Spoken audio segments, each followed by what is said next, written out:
Like, share, subscribe, and hit that belly's icon to explore the history versus mystery of Halloween. Victor का श्रापित गांव भाग 2। Mahesh, Victor का दोस्त, उसे हाथ उठा के चिल्लाता है जाने के लिए। विक्टर ऊपर बैठा हुआ है, कुछ सोच रहा है। वो सोच रहा है ये सब मेरी वजह से हुआ है और पूरा गांव बाढ़ में डूब गया है। हर जगह पानी ही पानी है। राक्षस के श्राप से सब लोग परेशान हो गए हैं।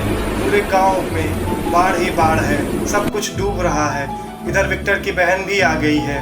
विक्टर उसके साथ बैठा हुआ है, सब सोच रहे हैं। विक्टर की बहन बोलती है घर में पानी घुस गया है, कुछ समझ में नहीं आता क्या करें। इधर आधे लोग नाव से गांव छोड़ रहे हैं, किसी कुछ समझ में नहीं आता।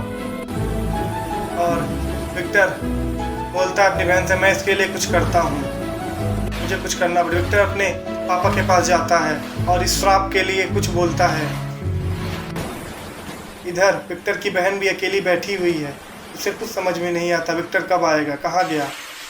इधर टोनू और मोनू भी आपस में बात कर रहे हैं, उनके घर में भी पानी घुस गया है। विक्टर के पापा बोलते हैं कि एक तरीका है, एक बाबा जी हैं, वो जरूर कुछ उपाय करेंगे। इधर सब गांव छोड़ रहे हैं, विक्टर, उसकी मम्मी, सब लोग गांव छोड़ दिए हैं क्योंकि गांव को बचाना है तो ये करना पड़ेगा। इधर बाबा जी को पता चल चुका है कि गांव में शैतान जागृत हो गया है, वो गांव को बचाने जा रहे हैं, पर जा करके बताते हैं कि एक पूजा करनी पड़ेगी, वो पूजा करने के बाद ही ये श्राप खत्म होगा।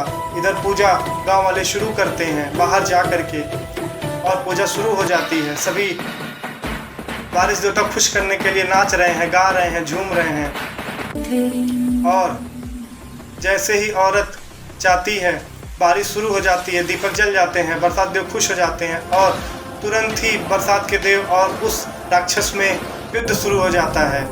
इधर तुरंत ही बरसात के देव अंदर से निकल के राक्षस का वध कर देते हैं, जिससे गांव का श्राप खत्म हो जाता है। अब विक्टर चुपचाप बैठा हुआ है, गांव का श्राप टल चुका है।